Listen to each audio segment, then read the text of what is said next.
ist so dunkel. Oh, es ist dunkel.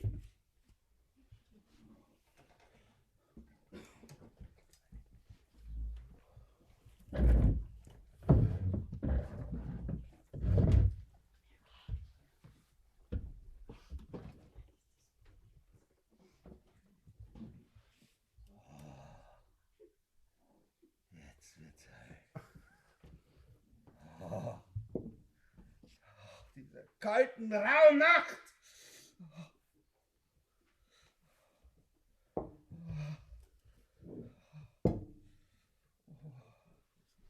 Wo nur der Meister bleibt. Wo bleibt denn nur der Meister? Berchtold!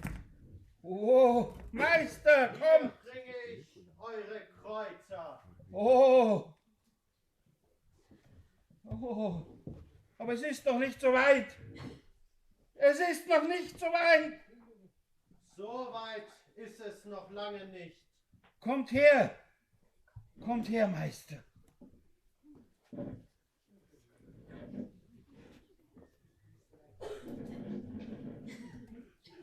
Ja, noch ist es nicht so weit, denn die Menschen sind ein fürchterliches Volk.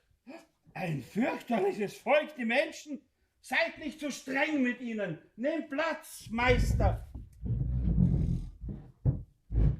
Was ist denn mit den Menschen? Tut nicht so. Sie bekriegen sich, sie bestehlen sich und habgierig und neidisch dazu. Aber so war es doch schon immer, in früheren Zeiten schon! Nein, Perchtold, früher war es noch nicht so. Doch, es war so.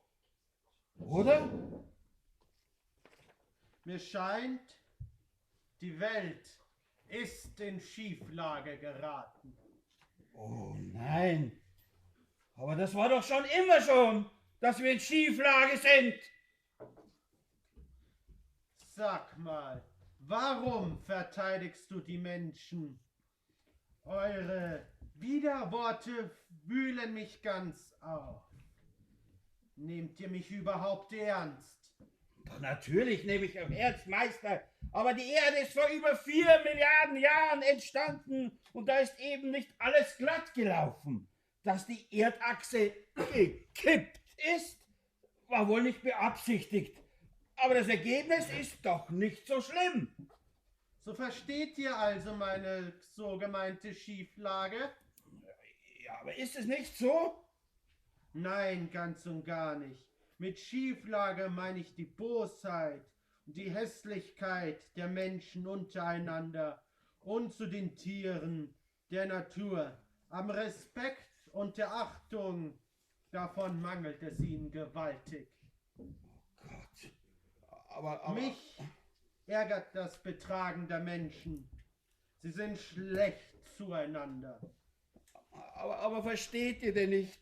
Schaut doch in diese lieben Kinderaugen, in diesen Mensch, schaut sie doch an. Wenn ihnen niemand hilft, dann werden sie es ja wohl kaum schaffen. Wir müssen ihnen helfen, denn alles hängt mit allem zusammen. Die Natur ist ein komplexes Konstrukt. Ich denke, ich habe noch nicht so recht hingesehen. Wie meint ihr das? Ganz einfach.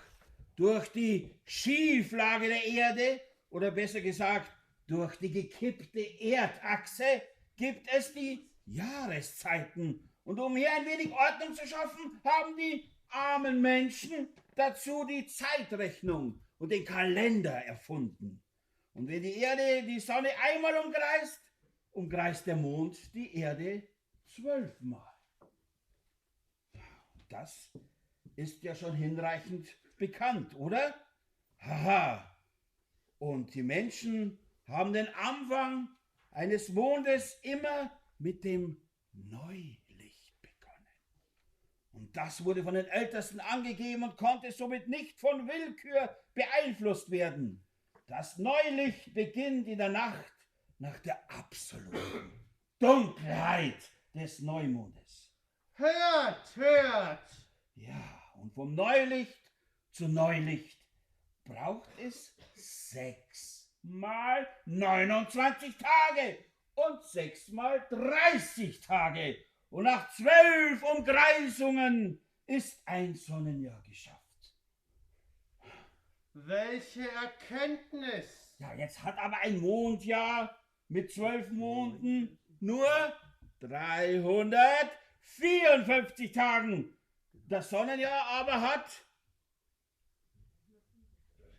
365. Haha. Das Schaffenswerk der Menschen kann ja nicht so passen. Ja, die Menschen haben aber die Erde, den Mond und die Sonne nicht erschaffen. Aber durch ihren Drang, immer alles verstehen zu wollen, haben sie durch ihre Einteilung diese Nichtigkeit entdeckt. Ja, ein Unterschied von 11 Tagen und 12 Nächten. Aber mir scheint, Meister, nicht nur ihr habt einen Schluck aus der Quelle der Weisheit genommen, sondern die Menschen auch. Was wollt ihr damit andeuten? Naja, mit dem Mond zur Zeitzählung sind die Menschen zwar besser klargekommen, er ist ja auch nicht so weit weg wie die Sonne. Kleiner Scherz von mir, Meister. Aber dass das mit der Sonne nicht so recht zusammenpassen will, haben sie doch auch gemerkt. So dumm sind die Menschen nicht. Und das wäre wohl einfacher gewesen, wenn die Achse nicht gekippt wäre. Aber nun gut, das ist nun mal so. Ja und? Ja, und die Menschen haben eben nach den 12 Monden einfach noch 11 Tage und 12 Nächte angehängt. Und schon läuft es wieder rund. Und so sind diese 11 Tage und 12 Nächte zu den Tagen zwischen des Jahres geworden.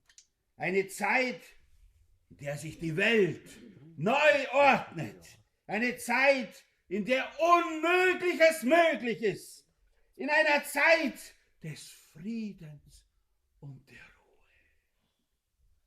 Die Nächte weichen immer und immer mehr dem Tage. Ja, und diese Nächte werden Rauhnächte genannt. Und auch die Menschen spüren die besondere Magie dieser Zeit. Hoffentlich ist es doch unsere einzige Möglichkeit, ihnen ein bisschen Anstand beizubringen. Aber warum wollte diesen armen Menschen eigentlich immer Furcht und Schrecken einjagen? Warum? Wie oft muss ich es noch sagen? Weil es notwendig ist. Aber wurden darum in alten Zeiten die Rauhnächte geschaffen?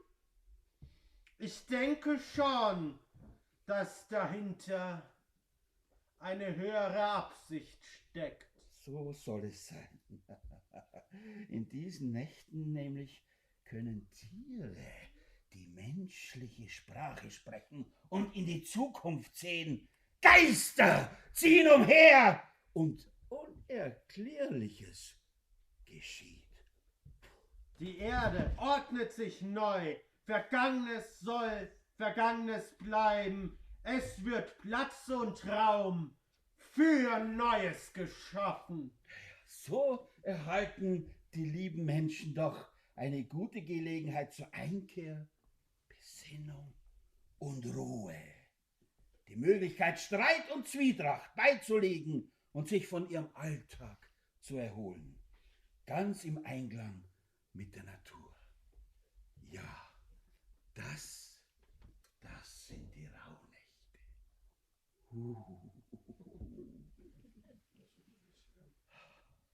Jetzt wäre Musik schön.